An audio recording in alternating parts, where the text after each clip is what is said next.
हार गळा कास पितांबर तुळशी हार गळा कास पितांबर तुळशी हार गळा कास पितांबर तुळशी हार गळा कास पितांबर तुळशी हार गळा कास पितांबर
सुकृतानी थोडी म्हणून विठ्ठली आवडी तो हा विठ्ठल रवा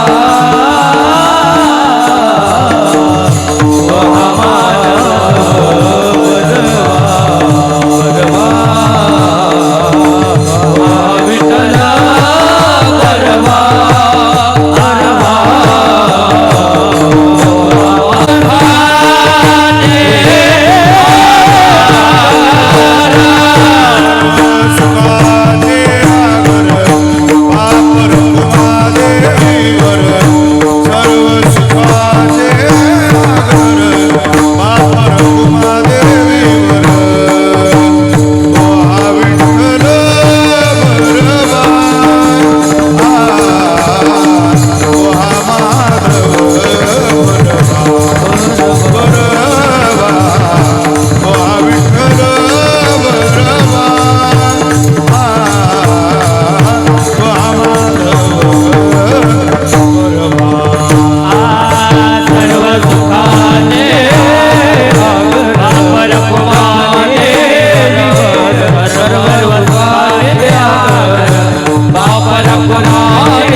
करीते नामाचे चिंतन गडी कानोबाचे ध्यान आली द्यावी डाई आली द्यावी डाई धावी वळत्या मागे गाई करीते नामाचे चिंतन गडी कानोबाचे ध्यान एके ठाई काला एके ठाई काला तुका मने भाविकाला करीते नामाचे चिंतन गडी कानोबाचे ध्यान विठ्ठल विठ्ठल विठ्ठल विठ्ठल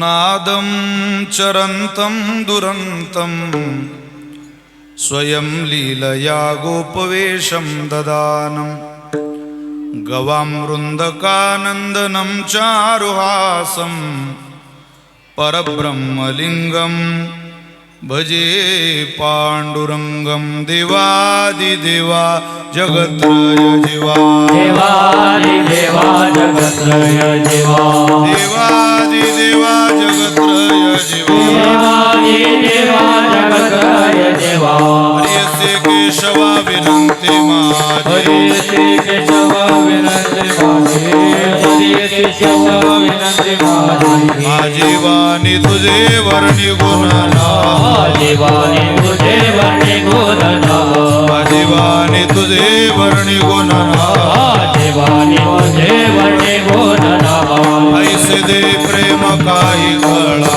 ऐसे देई प्रेम काही कळा ऐसे देई प्रेम काही कळा शरणागत दिनार्थे परित्राण परायणे सर्वस्याते हरिदेवी मुक्ताबाई नमोस्तुते मुक्ताबाई नमो त्रिभुवन पावनी आद्यत्रय जननी देवाची संपाद्य ज्ञानंच विदाय भक्तिं विलोकितो येन समाधिराज वैराग्यवन्तं सुविचारयुक्तं नमामि जोगं शिरसा गुरुन्तं महिं न पारन्ते परमविदुषो यद्य सदृशी स्तुतिर्ब्रह्मादीनामपि तदव सन्नास्त्वयि गिरः अथावाच सर्वस्वमति परिणामावधि गृह्णन् ममापेश स्तोत्रे हरनिरपवाद परिकरः मस्तक हे पायावरी वार करी संतांचा वार करे संताचा मस्तक हे पायावरी वार करे संताचा वार करे संताचा वार करे संताचा मस्तक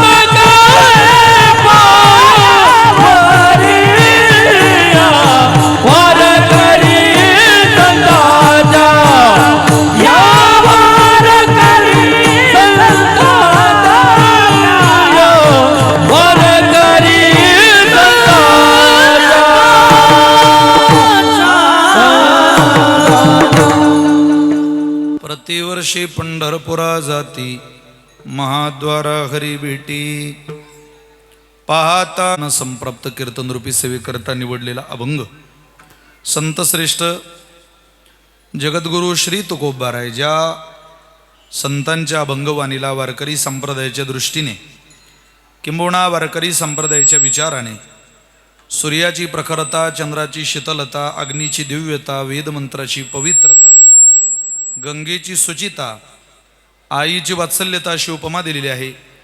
असे देवमान्य संत संतमान्य संत जगतमान्य संत संत सम्राट विश्ववंद्य जगद्गुरु श्रीमंत श्री तुकोबारायांचा अत्यंत गोड अत्यंत प्रसिद्ध असलेला भक्ती साधना ज्या वेळेला फलद्रूप होते ती कळसाला पोहोचते त्यावेळेला भगवत साधनेचा भगवंताकडून किती उंच अवस्थेचा प्रसाद मिळू शकतो त्या प्रसादाचं वर्णन करणारा त्या प्रसादाची एक कथाच सांगणारा अभंग सेवेकरता निवडलाय. विठ्ठल विठ्ठल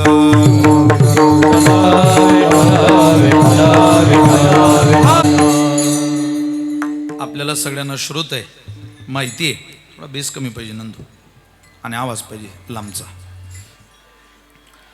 प्रातस्मरणीय गुरुनाम गुरु सद्गुरू मोठे बाबांच्या पुण्यतिथीचा हा सोहळा आहे. आणि या सोहळ्यामध्ये आज सांगतेची सेवा आपण सगळ्यांनी माझ्या पदरात घातली. खरं तर या उत्सवामध्ये मी 4-5 वर्षापूर्वी सेवा केलेली आहे.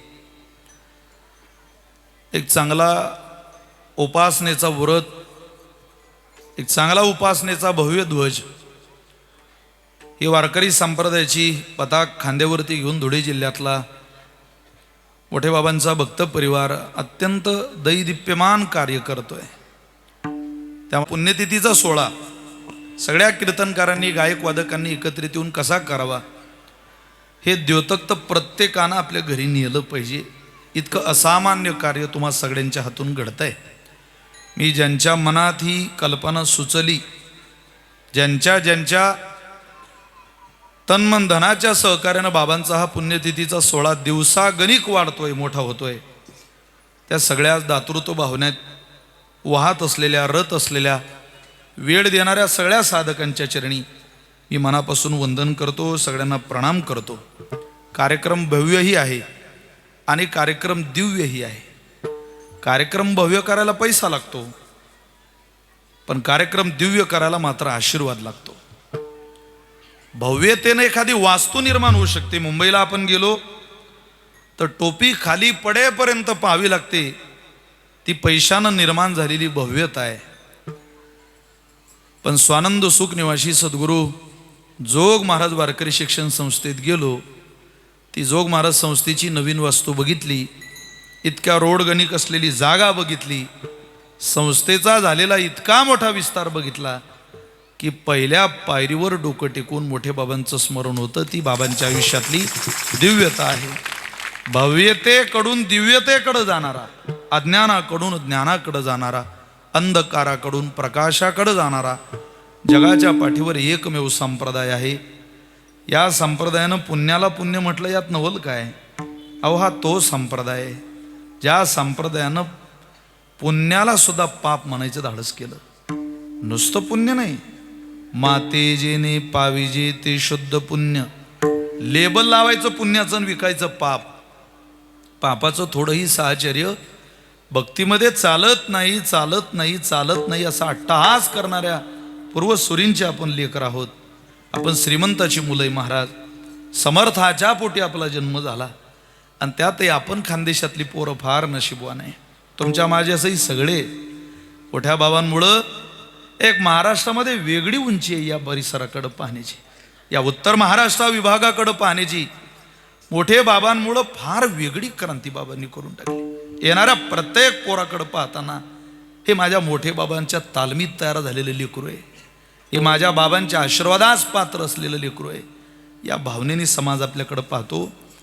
आपण ज्या वेळेला महाराष्ट्रभर फिरतो त्यावेळेला काय मोठे बाबांनी पेरून ठेवलंय ते आज सगळं आपल्याला पीक, म्हणजे बाबांनी जमीन तयार केली, बाबांनी सगळं कष्ट करून, नागरटी करून, वखरटी करून, योग्य वापसा आला तेव्हा पेरणी केली, पण पीक सोंगायला मात्र दुसरे गेले.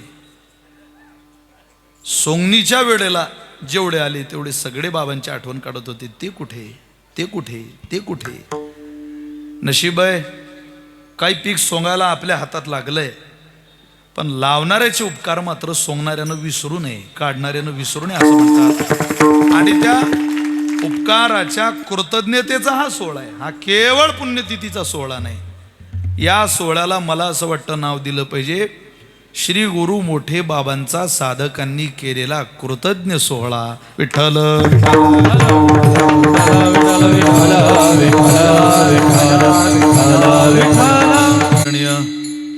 हरिभक्त परायण परमेश्वरजी महाराज, गुरुदेव मोठे बाबा प्रतिष्ठान सुराय, आदरणीय हरिभक्त परायण संत माऊली पाठशाळा गोंदूर भोकर, आमचे सुदर्शनजी महाराज गायकवाड, शिंदखेडेकर, ॲडव्होकेट प्रकाशजी महाराज जाधव आणि हरिभक्त परायण मधुकरजी महाराज शेलार वडगावकर, नावं प्रातिनिधिक स्वरूपामध्ये आहे. या सगळ्या थोर महात्म्यांच्या पाठीमागं तुम्ही सगळे आहात म्हणून यांना सुचलेली कल्पनाही पुढे जाते. सगळ्यांची नामोनिर्देश करणं वेळेच्या मर्यादेमध्ये ते शक्यही नाही, पण आपल्या सगळ्यांबद्दल माझ्या अंतःकरणामध्ये प्रेम आहे, जिव्हाळा आहे. इथं आशीर्वाद द्यायला सगळेच सन्माननीय मंडळी, गायक वादक गुणीजन महाराज मंडळी. मला ज्या वेळेला प्रकाश महाराजांचा या कार्यक्रमासंदर्भात पहिल्यांदा फोन झाला त्यावेळेला मी नकारच दिला होता. मला काही बाबा मला काही ते जुळून येणार नाही, शक्य नाही, मी आहे विदर्भात. सुदर्शन महाराजांचा पुन्हा फोन झाला.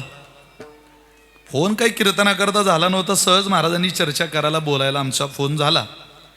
पण त्यांनी फोन ठेवते वेळी अट्टहासाने मला म्हटलं, विशाल बुवा सेवा करता आली यावेळेस तर बरं झालं असतं, आमची सगळ्यांची इच्छा आहे. म्हटलं हरकत नाही, मी पुन्हा एकदा विनंती करतो त्यांना. मी मंगेश महाराज जाधव यांना विनंती केली, अहो मला जरा 8 तासाचा प्रवास आहे, तुम्ही जर 2 तास तुमचं कीर्तन 9 ते 11च्या ऐवजी 7 ते 9 केलं तर मला तुमची मदत होईल आणि मी मोठे बाबांच्या सेवेकरता जाऊ शकतो, ती सेवा करून पुन्हा मी हिंगोलीला येऊ शकतो.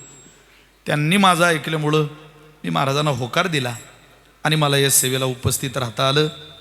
महाराज इथं येताना आमचा काहीही उद्देश नाही, बाबांची सेवा हाच उद्देश आहे. मी त्या परंपरेत तयार झालो आहे जिथं बाबांचे माझ्यावरही व्यक्तिगतरित्या खूप उपकार आहे. मी मोटरसायकल घेऊन, माझ्याकडे राजदूत गाडी होती, 11,000 रुपयाला मोटरसायकल घेतली होती. मी त्यावेळेला फिरत होतो कीर्तनाच्या प्रवासाला. माझे वडील माझ्यासोबत असायचे. दौऱ्यातला सप्ताह चालू होता आणि मोठे बाबा फैजपूरला होते. मी गेलो, बाबाचं जीवन फारच प्रेमळ. गेलो बाबांचं दर्शन घेतलं. सगळे माणसं बाबांच्या हाती पैसे द्यायचे, बाबांनी माझ्या हाती 10 रुपये दिले. मला फार ते 10 रुपये सगळीच माणसं देतात म्हणजे त्याची काही फार मोठी किंमत कळाली नव्हती, कारण हे मोठे बाबा आहे, यांची ही उंची आहे ते कळण्याचं माझं वयही नव्हतं. पण माझे वडील उत्तम मृदंगवादक, स्वानंद सुखनिवासी सद्गुरू सखाराम महाराज पड परंपरेची, मुक्ताबाई परंपरेची आमच्या वडिलांनी सेवा केली. सखाराम महाराजांच्या परंपरेमध्ये प्रल्हाद महाराज तिजारींची माझ्या वडिलांनी कीर्तनं वाजवली, प्रल्हाद महाराज सोळेकरांची कीर्तनं वाजवली. ही आपल्या खानदेशातली विद्वत रत्न. मुक्ताबाई फड परंपरेचं वैभव, हरिभाऊ लढेंची कीर्तनं वाजवली, एकनाथी भागवत पाठ, ज्ञानेश्वरी पाठ, अशी साधक मंडळी. माझे वडील मला जवळ घेतलं, माझ्या वडिलांच्या डोळ्यात पाणी मला आजही आठवतं. माझे वडील म्हटले, विशाल लेका तुझं नशीब आहे. अरे ते मोठे बाबा आहे. आता मोठे बाबा साधारणतः मी माझ्या वडिलांच्या मोठ्या भावाला मोठे बाबा म्हणायचो. म्हटलं आपले मोठे बाबा ते बाबा, अरे ते आपले खोले परिवाराचे मोठे बाबा आहे, हे आपल्या खानदेशाचे नव्हे, या महाराष्ट्राचे मोठे बाबा आहे. आजही मला तो बाबांचा प्रेमळ चेहरा आठवतो. जेव्हा जेव्हा बाबा नागपूरच्या दिशेनं, विदर्भाच्या दिशेनं असायचे त्यावेळेला बाबांनी मंदिरावर मुक्काम करावा. विनायक महाराज कोठीवरती होते संस्थेत. ती संस्था सुटून आल्यानंतर मग बाबा येत असले, संध्याकाळी जर पोहोचले तर विनायक महाराजांना सांगावं, अरे विनायक आपले कोण संस्थेचे विद्यार्थी त्यांना बोलवून घे सगळ्यांना. मग कृष्ण महाराज तायडे, जुन्या फळीतले सगळे सुटलेली संस्था, सुटलेली कीर्तन करते ते यायचे. मग बाबांनी आमच्या काकी विनायक काकांच्या पत्नी, त्या विदर्भातल्यामुळं खूप आवडायचं बाबांना विदर्भातलं जीवन. तिथंच जेवण करायचे, जे आहे ते करून मला खाऊ घाल. मी स्वतः बाबांना 2-3 वेळा भोजन वाढलंय मोठे बाबांना. ते आजही बाबांची मूर्ती प्रत्यक्ष आठवते आणि खरोखर बाबा जिथं आहेत त्या पांडुरंगाच्या चरणाजवळून आज तुम्हाला मला बघत असतील आणि म्हणत असतील हक्कानं, पोरांनो जे तुमचं चाललंय ते खूप चांगलं आहे, असेच राहा. यद्यदाचरते श्रेष्ठा तत्तदेवी तरोजना सयत प्रमाणम कुरुते लोकस्तदनुवर्तते. कोण आहे आपल्याला दुसरं चरण पाहायला? या श्लोकावरती बोलताना ज्ञानोबरींची गोवी फार सुंदर आहे. तयाची आचरावी पावले, पावनी सात्विकी श्रद्धा चाले, तो तेची फळ टेविले ऐसे लाहे. ज्ञानोबराय म्हणतात, असं एखादं तरी चरण नजरेला ठेवा की ज्या चरणाकडं पाहिल्यानंतर अंतःकरणात सद्भावना निर्माण होईल, प्रेम निर्माण होईल. ऐश्वर्य श्रवणात भक्ती ही उत्पन्न हा नापी वर्धते. अरे देवाचं ऐश्वर्य ऐकलं की भक्ती उत्पन्न होते. भक्ती ही उत्पन्न हा पण नापी वर्धते, ती वाढत नाही. ती वाढावी असं वाटत असेल तर विना गुणानुसंधानात भगवत्पाद्य पदमय हो. तुम्हाला एखाद्या साधूचं गुणानुसंधान करावं लागेल, एका साधूचं चरण कमल तुमच्या पुढे ठेवावं लागेल आणि भक्ती वाढावी हा तिचा कुळाचार आहे. प्रतिक्षणम वर्धमानम. वर्षा काळी सरिता जैसी चढू लागे पंडुसुता, तैसी नित्य नव भजता श्रद्धा दिसे. ज्ञानोबराय बोलतात ती क्षणाक्षणाला वाढणारी असावी आणि तिचा तो धर्म तिनं आपल्या आयुष्यात येऊन जोपासावा. असं जर वाटत असेल तर तुम्हाला आदर्श कोण आहे, कोण आदर्श चेहरा आहे तुमचा? भक्ती माता तुम्हाला मला प्रश्न विचारते. उदार अंतःकरणानं त्या भक्ती नावाच्या आईला सांगता आलं पाहिजे, आई आमच्या पुढं आमचे मोठे बाबा आहे, आता ते बाबा असल्यामुळं तुला आमच्याजवळ यायला आणि आम्हाला पुढं घेऊन जायला काही हरकत नाही. एवढा निरोप जर भक्तीला सांगितला बास आपलं जीवन कळसाला गेलं. पण ज्याला खानदेशात राहून उत्तर महाराष्ट्रात राहून हे जमलं नाही त्याच्याकरता एकच म्हणावं वाटतं, तीर्थावळीत चांगलं प्रमाण आहे. पुढे गेले त्यांचा पंथ ते चुकले आपुल्या मतीचे, पंथ ते चुकले आपुल्या मतीचे. मला तुम्हाला दोन प्रमाण सांगतो आणि माझी प्रस्तावना संपवतो. मोठे बाबांच्या दिशेनं गेला, पुढे गेले त्यांचा शोधित मार्ग, चला जाऊ माग घेता मी. पण हे ज्याला जमलं नाही त्याला काय म्हणते भक्ती माता? पंथ ते चुकले आपुल्या मतीचे, पंथ ते चुकले आपुल्या मतीचे, पंथ ते चुकले आपुल्या मतीचे, पंथ ते चुकले आपुल्या मतीचे. दया मागे त्यांचे तेची हाल, दया मागे त्यांचे तेची हाल, दया मागे त्याचे हे हाल, दया मागे त्याचे हे हाल.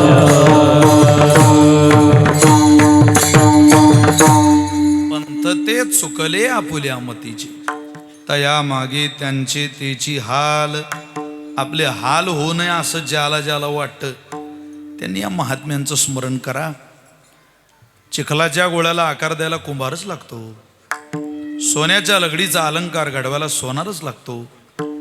तसं बिघडलेल्या जीवनाला न्याय द्यायला ज्ञानोबराय तुकोबर यांच्या कृपेस पात्र लेकरू घडवायला मोठे बाबासारख्या साधूचा आशीर्वादच लागतो.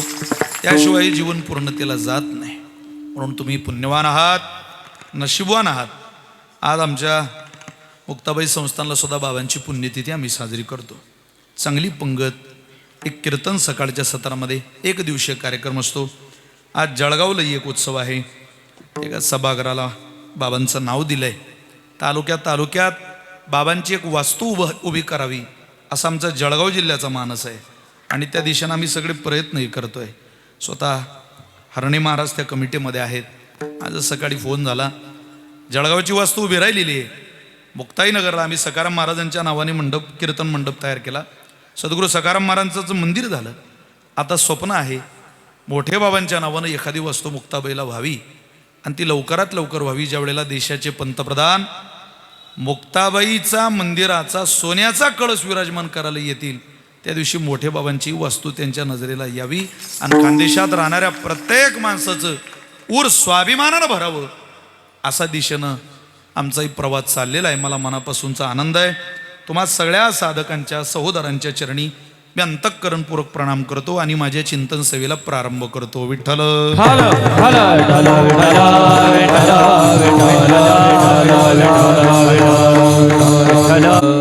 जगद्गुरु तुकोबर यांचा 4 चरणाचा अभंग मी आपल्या समोर म्हटलेला आहे. या अभंगाच्या द्वारा श्री तुकोबाराय पारमार्थिक साधनेचा परिपाक झाल्यानंतर प्रसाद भगवंताकडून किती उंच अवस्थेचा मिळू शकतो त्याचं गोड वर्णन करताय. काल्याचं कीर्तन म्हटलं की मी घरून निघालो आणि तुम्ही तुमच्या घरून निघाले तेव्हा तुम्ही ठरवलंय काय ऐकायचंय, आणि मी घरून निघालो तेव्हा मी ठरवलंय काय सांगायचंय. काही बदल थोडीच करायचा आहे. कारण हे प्रसादाचं कीर्तन आहे आणि प्रसाद असतो प्रसन्नता. बाबांच्याच मुखातलं कायमचं वाक्य आहे. प्रसाद सगळ्या जीवनाला आनंददायी बनवणारं, दुःख संपवणारं, प्रसन्न चेतसो अंतःकरण प्रसन्न करणारं माध्यम म्हणजे प्रसाद आहे. आजचं प्रसादाचं कीर्तन सगळ्यांनाच आनंद देणारं असतं. जी माणसं कधीच कीर्तनात येत नाही त्यांना याचं कीर्तन बरं वाटतं. का? रजोगुणी, तमोगुणी, सत्वगुणी तिन्ही प्रकारातले लोक आज तृप्त. सत्वगुणी लोक आज फार आनंदित असतात. का? अहो कीर्तनच आवडतं त्यांना. पण आज रजोगुणी माणसंही आनंदी असतात. त्याचं कारण असं आहे, त्यांना इतर देवांचं नाही पण कृष्णचरित्र आवडतं रजोगुणी लोक. सत्वगुणी आनंदित, रजोगुणी आनंदी. पण तमोगुणी आजच्या कीर्तनात आनंदितच असतात, हॅप्पी असतात. का? कारण त्यांना एवढं तरी माहिती आहे की हे एवढं कीर्तन झालं की हे बंद पडणार आहे, म्हणजे उद्या इथं काही नाही बुवा. हे चालत आलेलं होत असलेलं आपलं जागरण, होत असलेल्या या सिस्टीमचा त्रास, हे तरी एवढ्या कीर्तनानं थांबणार आहे. या कारणामुळं तरी ते खुशच असतात, आनंदीच असतात. आजचं कीर्तन हे प्रसादाचं कीर्तन आहे आणि प्रसाद मनुष्याला आनंद देत असतो. आपण जे घरी खातो ते अन्न आहे आणि इथं जे तुम्ही मी घेणार आहे तो प्रसाद आहे. प्रसाद मनुष्याला खूप काही देऊन जातो. काय देतो प्रसाद? जे कधीच कोणाला देता येत नाही ते प्रसादाला देता येतं. म्हणून वारकरी संप्रदायात शिरापतीच्या प्रसादापासून प्रत्येक प्रसादाचं अनन्यसाधारण महत्त्व आहे. आज फार महत्त्वाचा दिवस आहे आणि आजच्या महत्त्वाच्या दिनी भगवान परमात्म्याची उपासना करायची.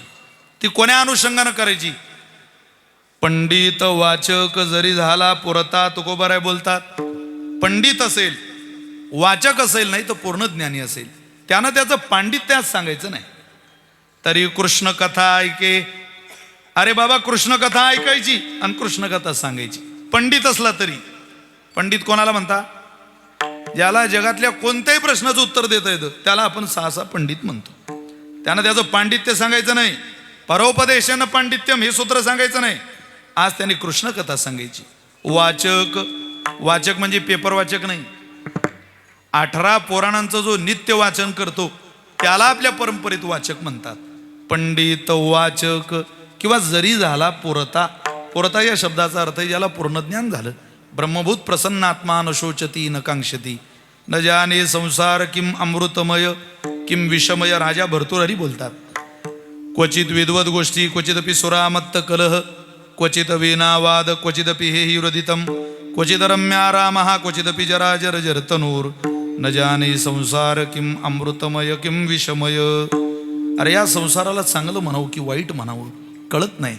क्वचित विद्वद गोष्टी, कुठं विद्वान लोकांच्या चर्चा चालू आहे. क्वचिदपि सुरामत्त कलह, काही ठिकाणी दारू पिलेला लोकांचा गोंधळ चाललेला आहे. क्वचित वीणावाद, कुठं विण्याचा नाच चाललाय. क्वचिदपि हे हिरोधितम, कोण्या ठिकाणी कर्कश रडणाऱ्या लोकांचा आवाज येतोय. क्वचित रम्या रामहा, काही ठिकाणी माणसं रामात रममान आहे. पण क्वचिदपि जरा जर जर तनूर, काहींचं शरीर तरुण आहे पण म्हातारे झाले. जर जर तनूर, न जाने संसार किम अमृतमय किम विषमय. काय राजा भर्तृहरीच्या मुखातलं वचन आहे. या संसाराला चांगलं म्हणावं की वाईट म्हणावं कळत नाही. पण कृष्णचरित्र ऐकलं की या जगातला संसार चांगलाही दिसतो आणि परमार्थही चांगला दिसतो. का? त्या परमात्म्याचं चरित्रच फार गोड आहे. म्हणून वाचक असला, पूर्णज्ञानी असला, पंडित असला, आज त्याने दुसरं काही करायचं नाही. आज त्याने भगवान श्रीकृष्णाच्या चरित्राकडेच आपला प्रवास करायचा. काय चरित्र होत्या देवाचं? खूप सुंदर चरित्र आहे. महाराज म्हटले देवाचं ते लीला चरित्र आहे. कोणत्या लीला केल्या भगवंताने? अनेक लीला आहे, पण त्यात सगळ्यात महत्वाची वारकरी संप्रदायावर देवानी एक कृपेची लीला केली, ती गोपाळांच्या माध्यमातून. ते गोपाळ म्हणजे सामान्य नाही, त्या गोपी म्हणजे सामान्य नाही, गोपाळ हा परमार्थिक साधनेचा प्रसाद आहे. गोपाळ म्हणजे कोणता पुरुष नाही. गोपाळ म्हणजे भागवतातला देवाचा एखादा फक्त सवंगडी नाही. गोपाळ हा परमार्थिक साधनेचा जीवनावर झालेला परिपाक आहे, मिळालेला प्रसाद म्हणजेच गोपाळ. ज्ञानोबाराय म्हणतात ना, निवृत्ती प्रसाद आहे मी गोवळी हो. हा निवृत्ती दादांचा प्रसाद आहे की आम्ही या पदाला आलो. आम्ही निष्ठावंत गोपाळ झालो, पण प्रसाद देणारे आमचे दादा आहे. त्या गोपींना विचारा तुम्ही कोण. नाथ महाराज म्हणता, अरे त्या नुसत्या महिला धरू नका, गोकुळात राहणाऱ्या व्रजातल्या. त्या जान वेद गरिबीच्या श्रुती रूपी नवे मत प्राप्ती, मनोनिया पहुडल्या नेती नेती सुख संगती न पवेती. त्या काय सामान्य आहेत का. ते गोपाळ सामान्य, तुम्हाला मला दिसायला सामान्य असतील, पण एक उंच अधिकारी वारकरी संप्रदायातले गोपाळ आहेत. तो गोपाळ होण्याकरता आणि गोपीभाव प्राप्त करण्याकरता त्यांनी खूप काही आयुष्यात वेचलंय. पण जे वेचत आले आणि मिळवण्याची वेळ आली, तो दिवस कसा होता तो गोबाराय म्हटले. तो दिवसच महाराजांनी अभंगात सांगितलाय. विठ्ठल विठ्ठल. महाराज कसा दिवस होता तो. महाराज त्या दिवसाचं वर्णन करताय. पाहता गोवळी. पाहता म्हणजे पाहायला गेलो तर. थोडा इको कमी कर नंदू आणि आवाज दे. अत्यंत सामान्य. पाहता गोवळी. गो म्हणजे गाईन, वडी म्हणजे सांभाळणारे. सामान्य गोपाळ. काय गाई चारणाऱ्याला BA कम्प्लीटच पाहिजे अशी काही अट आहे. ग्रॅज्युएशन पाहिजेच बुवा, त्याच्याशिवाय गाई म्हशी काही नाही. अत्यंत आमच्या मुक्ताबाईला एक पोरग आहे, संदीप व्यवहारे नाव आहे त्याचं. मी लहानाचा मोठा झालो, पण संदीपला आंघोळ करताना पाहिलं नाही. लहानाचा मोठा, तुम्ही या कधीतरी. गाई सांभाळतो म्हणजे त्याची आंघोळ कोणी ग्राउंडवर पाणी मारणाऱ्या महिलांनी पुरुषांनी करून दिली तर, नडी त्याची आंघोळ धरली तरच त्याची आंघोळ. स्वतःहून तो कधी आंघोळ करत नाही. त्यानं एकदा कपडे काढले म्हणजे पुन्हा ते धुवून घालायचे नाही. ते गाईच्या शेणानं इतके कळक पडलेले असतात की संदीपनं दुसराच पोशाख घालायचा, ते पेटूनच द्यायची. स्वतः आंघोळ करत नाही, पण 2-4-8 दिवसाला गाई धुतल्याशिवाय मात्र राहत नाही. संदीप अस्ताव्यस्त व्यवस्था, बटणं नीट लावलेले नाही शर्टचे, पॅन्टला क्लिप नाही, बक्कल नाही, त्या पॅन्टवर करदोळा चढवलेला, त्या करदोळ्यावर एक उभी काडी. जेवण झालं की आटे उतरायचे आणि सकाळ झालं की आटे चढवायचे. संदीप कडून शिकायला भेटलं. एखाद्या इंजिनियरला जमणार नाही अशी कोलपेटिंग. हे प्रमाण वाचलं त्यावेळेला संदीपकडे पाहिलं, लक्षात आलं यालाच तर गोपाळ म्हणतात. पाहता गोवळी. अत्यंत सामान्य, पण पराकोटीची निष्ठा गोमातेवर. महाराज म्हटले फार सामान्य. एक मधुमंगल नावाचा गोपाळ आहे, ज्याची आई शेजारून ताक आणते. ग्रामीण भागात ताक विकायची आजही पद्धत नाही. रवी लावल्यावर ताक घेऊन जा बाबा. त्या मधुमंगलाच्या आईनं ताक आणलं आणि घरी ताक आणून सगळ्यात आवडीचा बनवला जाणारा पेय पदार्थ आहे कोणता. कढी. कढी म्हटलं की माणसाला असं वाटतं गरम पाहिजे फक्त थोडी. कढी फार आवडतं. पेय पदार्थ आहे. आपल्या सनातन वैदिक हिंदू परंपरेत सगळेच पदार्थ ताटात आहे. चोष्य आहे, लेई आहे, पेय आहे, आंबट खारट तुरट तिखट सगळे पदार्थ. असं नाही ते चलो आओ गरीबों में खाना बटने वाला आहे, तसं नाही. स्वच्छ ताट, सगळे सुटसुटीत पदार्थ, सगळ्यात चवी ताटात असल्या पाहिजे. हो सगळ्या. अहो कशा करता दिलं सगळं. 2 भाज्या एकत्रित असल्या तरी आपण दोन्ही भाज्या एकत्रित करून खात नाही. ताटात असल्या तरी वेगळी वेगळी चव घेतो ना. त्यात चोष्य दिलंय पदार्थ, लोणचं, आचार दिलेला राहतो त्याच्यात. का दिलेलं राहतं. तुमचं नाव काय हो. तुम्ही तुमच्या मागचे हा अशोक. तुमचं लग्न झालंय ना. कोणती भाजी आवडते तुम्हाला.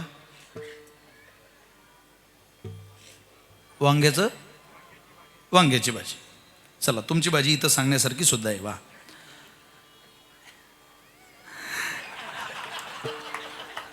मी एकाला विचारलं तुम्हाला कोणती भाजी आवडते, तो म्हणे ती इथं सांगण्यासारखी नाही. हो म्हटलं बाबा सांगू नको म्हटलं बाबा.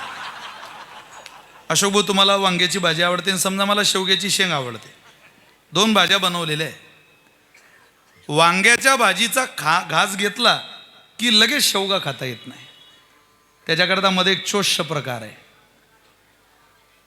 ते आचार घ्यायचं, जिभेला लावायची ती लोणच्याची फोड, आपली जीभ फ्रेश होते, वांग वजा करते. वांग्याची चव त्या आचारानं लोणच्यानं वजा केली की मग आपली जीभ म्हणते आता मोर्चा शेवग्याच्या शिगीकडे घेऊन जा. तसं एक पदार्थ खाल्ल्यावर दुसरा पदार्थ खायच्या आधी खाल्ल्या जाणारा किंवा पिल्या जाणारा पदार्थ, पेय पदार्थ कढी आहे. कढी बनवली मधुमंगलाच्या आईनं. सगळ्या पोरांना बोलावलं.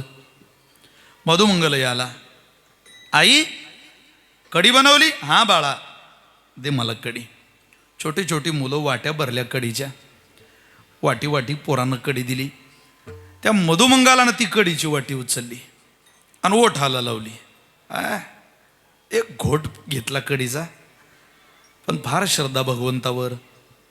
यथा देहे तथा देवे, जे जे या देहाला देतो ते आपण देवाला दिलं पाहिजे. मी उत्तर भारतात एक असा साधू पाहिला, ज्यांना शुगर आहे. ते शुगरची गोळी घेतात, सकाळी संध्याकाळी जेवणाच्या आधी घ्यावी लागते ती. अहो मला आश्चर्य वाटलं, काय लोकांची निष्ठा असते संप्रदायात. आपला संप्रदाय खूप महान काय याच कारणामुळं. मी त्यांना पाहिलं, महाराज त्यांनी शुगरची गोळी सुद्धा भगवान श्रीकृष्णाला नैवेद्य म्हणून दाखवली, पण मग गोळी घेतली. काय भगवंतावर प्रेम असेल. देवाला गोळी दिल ठेवली, नैवेद्य दिला. म्हटलं गोळी आहे, जाने वाली तो अंदर ही है. यथा देहे तथा देवे, जे जे मला ते माझ्या भगवंताला.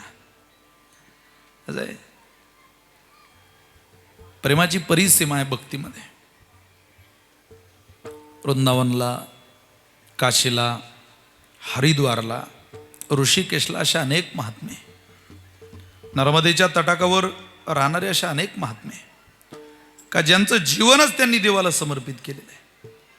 एक घोट कढीचा पोटात जाता बरोबर मधुमंगल म्हटला, कृष्णाला कढी खूप आवडते. आई अगं गरम आहे ग जरा, मंद मंद पाऊस चाललाय बाहेर, जरा पावसात कढीचा आनंद घेतो. मधुमंगल वाटी रिकामी कर, मग उंबरठ्याच्या बाहेर पाऊल ठेव. तिला माहिती होतं त्याच्या नादाला लागलंय. तो म्हटला, अरे ही कढी घेऊन जाऊ देणार नाही, पण हिला कढीशी काम नाही. हिला कशाची काम आहे? या वाटीशी. ती म्हणते ना वाटी रिकामी कर.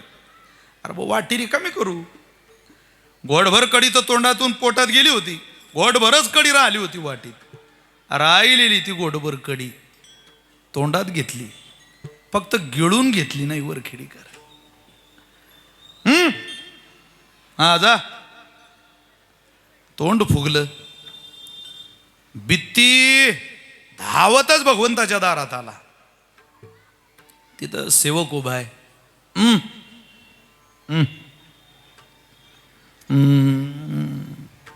मुका का रे? तो म्हणे मुकाच आहे.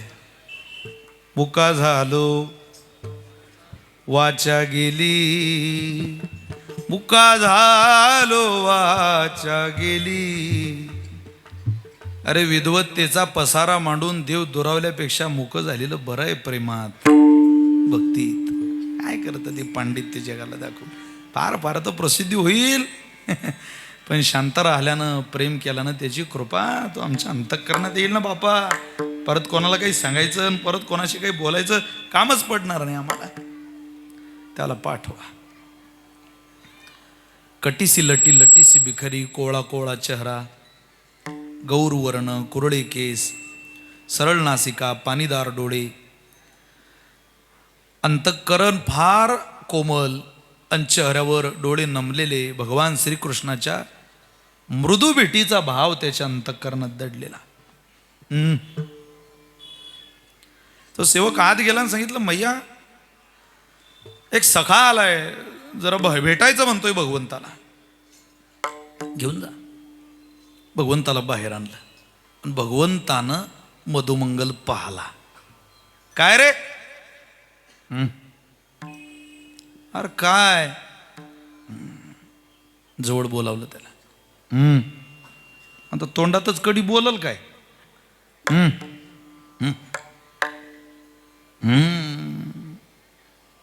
त्याला समजलं यानं काहीतरी आणलंय गड्या. विश्वाचा मालक जगन्नियंता आ करतोय. जसं भगवान श्रीकृष्णाने आ केलं, धुळेकर त्या मधुमंगल नावाच्या गोपाळानं आपल्या तोंडातली कडीची गुळणी जशीच्या तशीच भगवंताच्या तोंडात सोडली. नाथ महाराज ओवी लिहिता भागवतात. काय भक्ती केली गोपाळी, काय ती सोवळी की ओवळी, त्यांचे उचिष्ट मी कवळ गिळी, प्रेम सम्मेळी डुलत. 9 लाख गाई ज्याच्या घरी, तो जगाचा मालक असलेला भगवान परमात्मा, त्रैलोक्याचा अधिपती. पण पाहायला गेलो तर भक्ती करणारे अत्यंत सामान्य गोपाळ. एखादा याचक जसा दात्यापुढं पदर पसरून उभा राहतो, अरे काय कमी होतं का त्याला? मी काय अन्नासी दुकाळलो, नाथ महाराज बोलतात. काय अन्न भेटत नव्हतं, सोन्याच्या ताटात वाढलं असतं त्याच्या मायनं त्याला. मी काय अन्नासी दुकाळलो, तो यज्ञपत्न्यासी मागू गेलो, मी तो भावार्थाचा भुकेलो, प्रेमाच्या पावलो पाहुणे रानात. महाराज बोलतात. पांडवाच्या बाचे मी काय लागे, त्यांचे बेमटे सोशे अनेगे, मी तो सुदाम्याच्या पाया लागे, काय त्याचे निपांगे पांगलो. याच्या पुढची ओवी आहे. काय भक्ती केली गोपाळी, काय ती सोवळी की ओवळी, त्यांचे उचिष्ट मी कवळ गिळी. अभंगात शब्द असा, ओवीत शब्द असा आहे गिळी. खाल्लं नाही. अरे यानं जसं तोंडात सोडलं तसं गिळूनच घेतलं. आणि गिळून घेतल्यावरही प्रेम सम्मेळी डुलत नाचायला लागला, प्रेम व्यक्त करायला लागला. तुकोबारे म्हटले, आम्ही पाहलो हो, हे आमच्या डोळ्यानं पाहतो.